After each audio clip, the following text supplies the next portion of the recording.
Hi, Annie. Thanks for joining us at STEM Talk. Um, really appreciate you doing this and starting off our new season. Um, how are you today, and what's going on in New York City?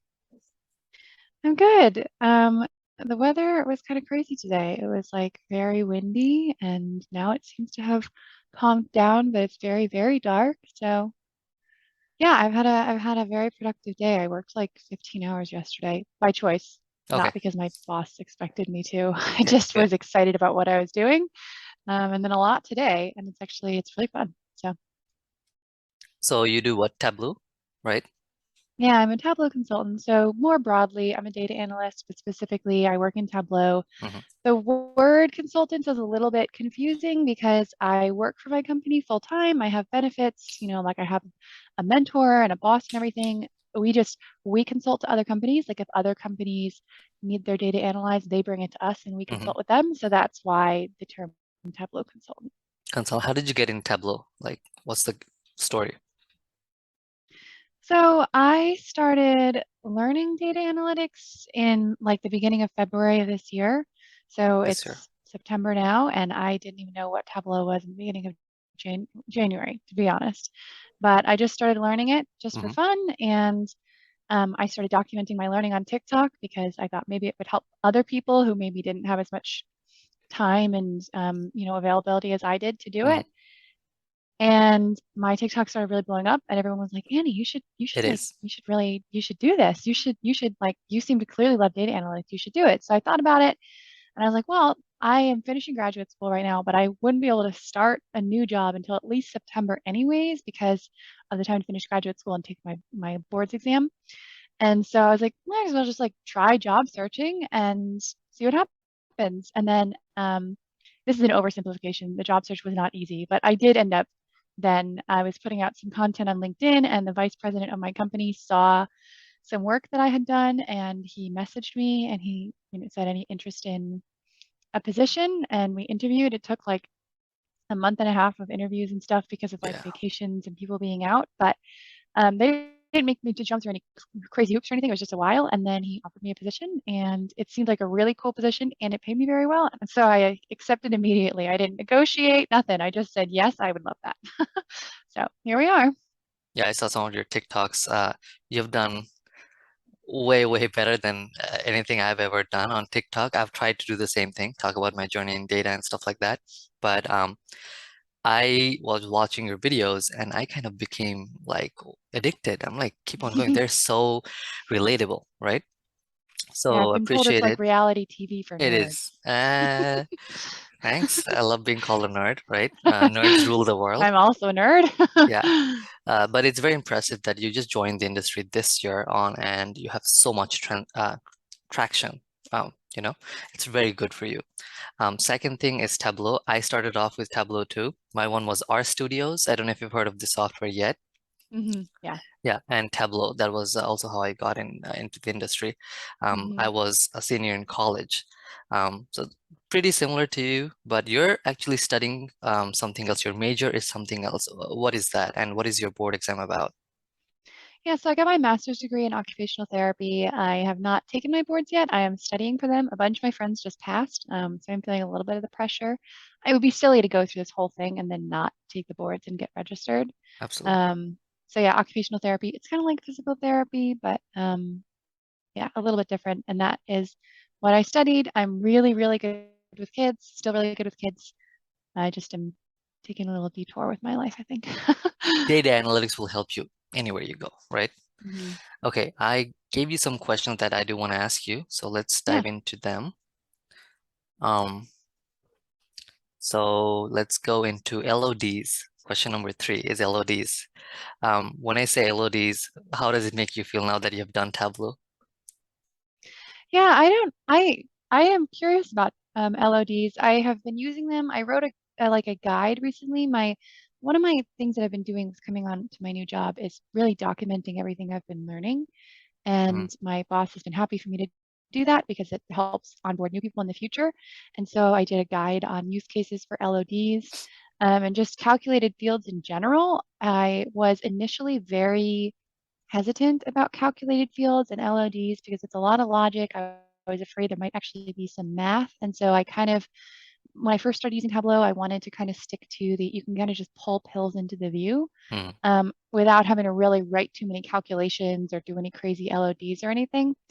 But then I kept using it because like we have to at my job be able to use like Tableau at a really advanced level because we have to be able to use it on anyone's data. So we can't just like find shortcuts that work for like our specific niche. We have to like use best practices and be able to use it in a variety of dynamic ways. And so I used it more and more, and now I love it. Like I love using LODs. I love using calculated fields. I spent like an hour last night while I was trying to fall asleep, like thinking about this one calculated field because my boss had like made an offhanded comment about maybe you could use the modulus, which is kind of like division, but the remainder of it. hmm. And I solved it. And I solved it, and then I was like, all right, now I can go to sleep. So I got up this morning, and then I was like, okay, I need to get this to work. And then I tried it, and I was like, oh, but because of base 10 notation, this wouldn't work if you were using a number higher than 10 that you wanted to perform it with. So then I like worked it around more and like tried, and then I finally, just like before we got on this call, I didn't work on it all day, but I kind of worked on it in pieces, finally figured it out.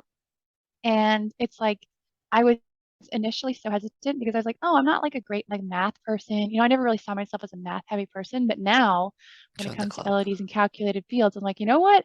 I am smart and I am very logical and I can do it. I just freaking used the modulus function. I did algebra and I did it. Does So it that's ever how I feel. happen to you? Like, you're stuck with a problem, right?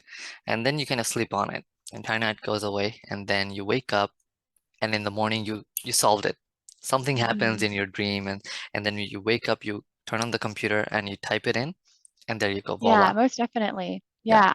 I definitely sometimes I just kind of what I find is that sometimes you get really stuck on one way that you're doing it. And Hmm. like Yeah. like for example, if you say a word too many times and it starts to you start to be like, wait, am I saying it wrong? Am I spelling it wrong? Because you've just seen it too many times or heard it too many times.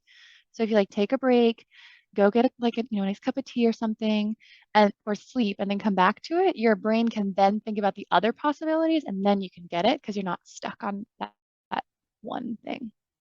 Gotcha. Something to do with clarity of thought. Um, One of your TikToks, right? Their TikToks are very interesting. It's not just like nerdy data science stuff. It's you talk about the world and all the topics in the world, right? That's what makes your TikTok really good. You say that the US education system um, is kind of broken, kind of like Mm-hmm. scam, and you Mm-hmm. kind of prove it too. You don't only talk the talk, you walk the walk. You proved with your unorthodox way how you got into the industry and you have a job, full-time job. That's pretty amazing. Okay. Even the people who are trying to do all these classes online, which are they pay for it, they're still having their portfolio shown on LinkedIn, but they're having a hard time getting a job. But you have done it, right? You're the success story. What do you have to say more on uh, you know, the education system in the US and how is it a scam? You want to expand on it?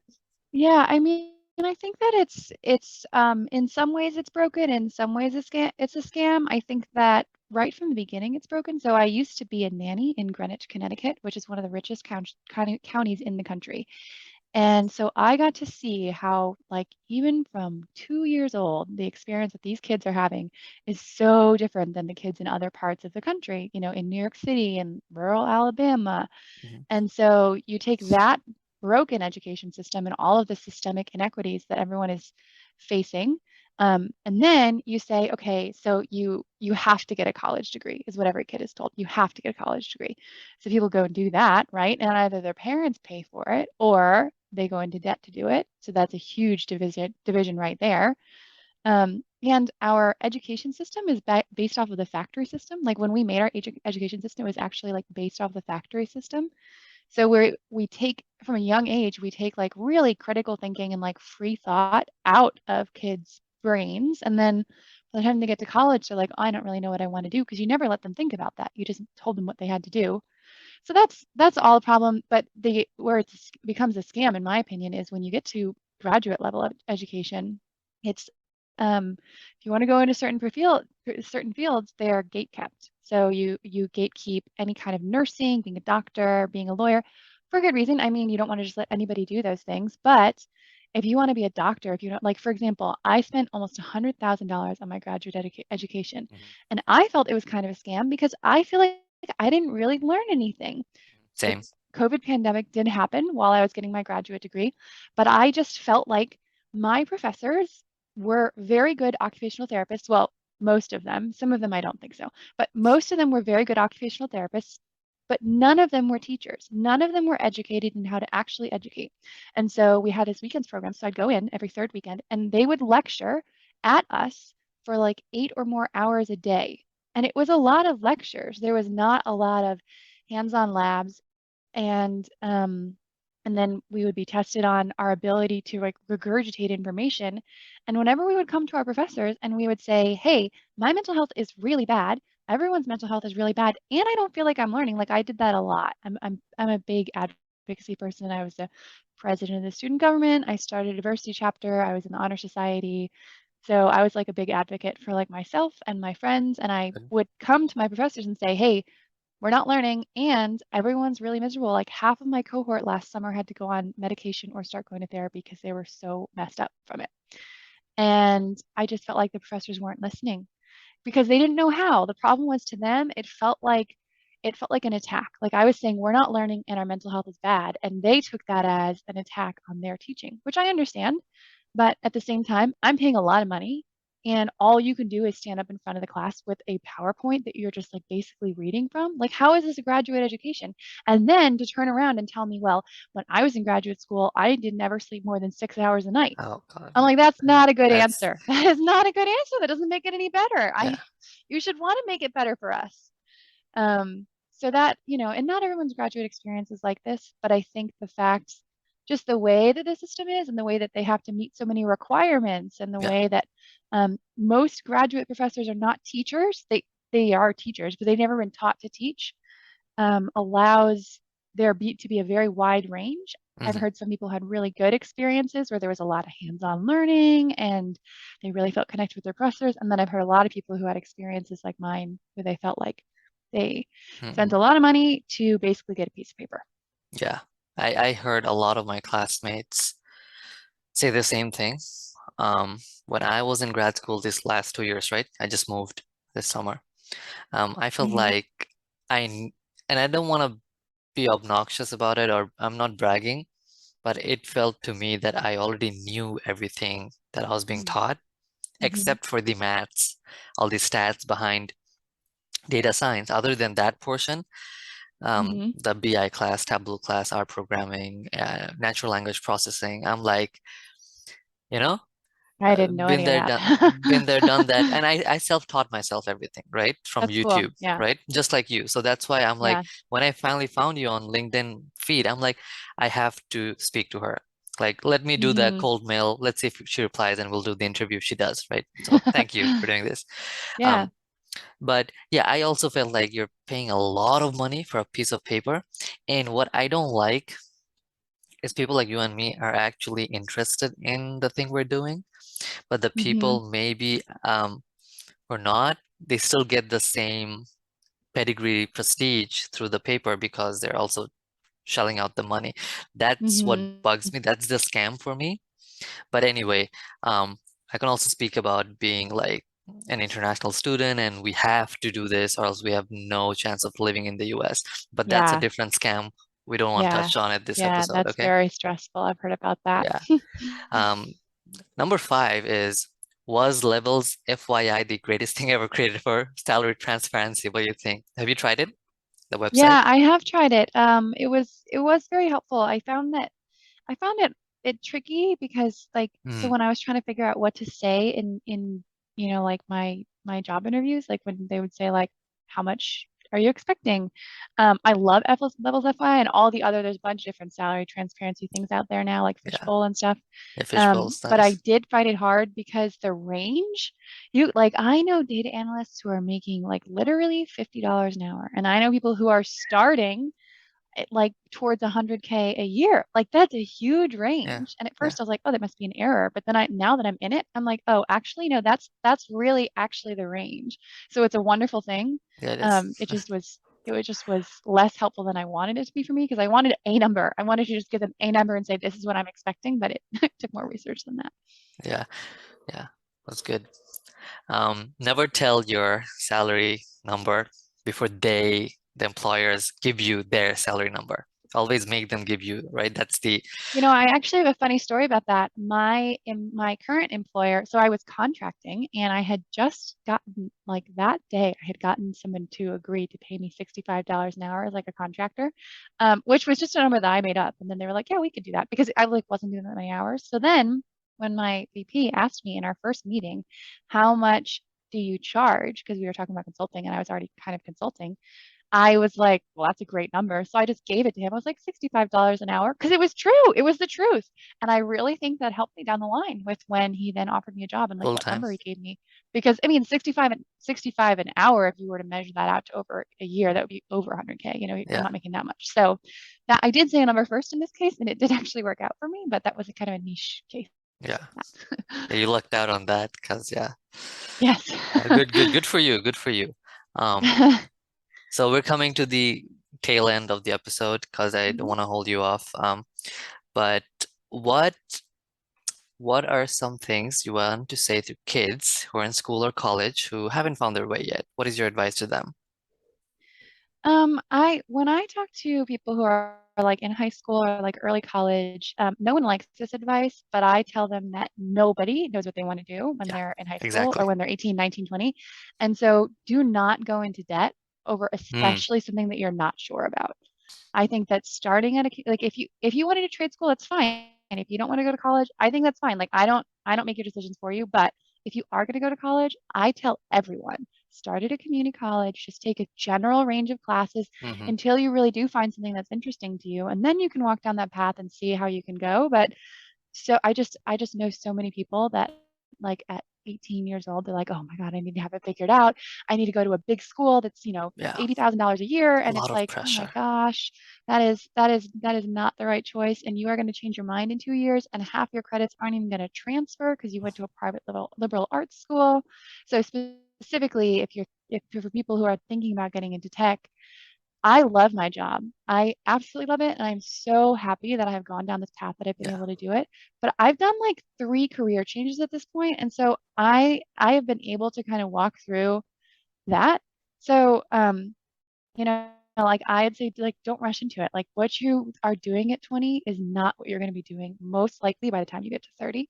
So just like let yourself live your life. Obviously, we can't all like if you really love basket weaving, maybe you can't make a living out of basket weaving. But like within those bounds, try and do things that you like actually are passionate about and Okay. don't go into debt over something you're not. Yeah, debt is just don't do it. It's not worth it. Um, if you had all the power in the world, how Hmm. would your ideal world look like? I'm honestly would kind of be like a communist. Like I just wish that like everyone could just like contribute I'm to sorry. society and just live in it, and like you didn't have the Bezos. Like if we didn't have like the Bezos of the world, like if Then we nobody was wouldn't have able to get to jobs. that point, then like but in like everyone would kind of have a job, but it would be like, some people would need to be farmers and like they would do that. Some people would need to take care of the programs inside of the healthcare system so that the doctors could do their jobs. But like, if it wasn't like, I don't think that somebody being a garbage man means they're less valuable than a data scientist. I think those are two both very important professions. So if I could, I would just kind of like equalize it all out so everyone could just like live their life rather than, you know, this capitalist way of doing things. But I am not in charge. Well, the question was if you were. So now we know what kind of beautiful world we would be living in, all equal. That's nice to know. Anything you want to Well, add or equitable. ask? Equitable. Yeah. That's another thing to watch out for. Like I know people who have gone to college for a certain thing and they've kind of gotten into the field and then they've gotten into like their mid 30s, and they're doing a job that they then don't enjoy anymore, but they're stuck in it because they have a house, they have kids, they have Yeah. car bills to pay. And they're like, if I were to change careers and do anything else, I would make less money. And so even like I know some occupational therapists and physical therapists who are like that. And they work with old people and they're like, oh, I think it'd be really cool to work with pediatrics, with kids. And I was like, well, why don't you? They're like, because I'd have to take a significant pay cut to leave my setting where I have all of these years of experience to go to a new setting. So that's another reason that I think it's so valuable to be able to, when you're younger and you still have the freedom, be able to make these choices and say, this is what I'm passionate about. Because otherwise, you get stuck in something that you don't really enjoy. and you can't back out of it because you can't afford to. Yeah, a math person, don't like stats. So maybe I'll stick to something more technical like data engineering. That'll be the future, Hmm. most probably. Yeah. Yeah, that's really interesting. Another interesting thing is, some of the questions that I get asked a lot on my page is a lot of people say, "Oh my gosh, so you just taught yourself to become a data analyst and you Yeah. just broke into the field?" Like, so Yeah, you how did. can I do that? What course did you take? Like what course can I take and how can I do that exactly what you've done? And I try and modulate that and not I find that there are lots of influencers out there who will sell, hey, here's how you just learn SQL and you can make 100,000 a year starting salary. That's a lie. It's just a lie. It's My just they're my just LinkedIn selling feed their is filled course. with, yeah, and they're doing that. I don't like when they're, Yeah, I think yeah, it's unethical. And so what I tell people is there's a lot of courses out there, like the Google Certificates course that I started with, that was $30 a month. And I finished it in 1 month because I didn't want to pay for extra months because I wasn't making any money because I was finishing graduate school. smart. So I I think that was a great foundation. It taught me for the first time what Tableau was, what SQL was, did some more stuff with spreadsheets, kind of talked about being a data analyst, got into R a little bit. But then what you need to do afterwards is you need to go and you need to build yourself a portfolio. Yeah, I love R. It was a I do. lot I of love fun. R. So you need to Yeah. go, you need to build yourself a portfolio. You need to get a good LinkedIn. You need to like have your LinkedIn be very Mm. optimized. You need to figure out your resume. You have to figure out how to interview. There's a lot of other steps along the way. And then after you've done all that and started applying, then maybe you can say, oh, there's this skill that I'm actually interested in learning more about. So I knew that I kind of felt like weak in Tableau. So then I took a Maven analytics course, which I think was just like $40 a month again. So the one It's course for called 1 month Maven. in Tableau, Maven, M-A-V-E-N. I love Okay. their platform. So I took a I'll Maven look them up. analytics Yeah. course on about Tableau Desktop. Um, and I loved it. And that when I went into my interviews with this company that I'm at now, Hmm. I was able to talk about Tableau like much better than I would have because I took that course. So none of the courses that I took got me a job. And I consistently have to say to people, no course is going to get Can you a job. guarantee Most you. likely not even a boot camp is going to get you a job. You are going to get you a job. Your portfolio is going to get There you we a go. job. And so that's the important thing. But a lot of people also then start building their portfolio and they're like, oh my gosh, I need to have like the coolest project. I need to do something brand new that no one's ever done before. And you're never going to be able to do that because you are a beginner and you have no idea what you're doing. You can barely even use the select from where syntax. And so what you need to do is you need to just take a very simple project, likely someone else has already done that project, and Hmm. you need to do it to show yourself, yes, I can do it, and then see where your gaps in learning are. And so that's my like big recommendation. And That's a big one. I say that to people all the time. This conversation I have with people in my DMs and my comments Hmm. all the time. I make videos about it, posts about it, because that's kind of like the underlying, you can most likely, I can't say everyone, I think that there are people in my life that I do not think would be good data analysts, but I think that a lot of people can teach themselves the skills, Yeah. go out, build a portfolio, do the job search thing, even though it is very hard, and get a job. But it's not just like you can't just like take a course, get a job, you know? Yeah, that's never gonna. We did masters and then we couldn't get a job, right? Yeah, Immediately. yeah, So, exactly. okay, well, it was actually very refreshing talking to you. Thank you, Annie, for doing this again. Appreciate Yeah, it definitely. and hope to talk to you soon again. Let me start.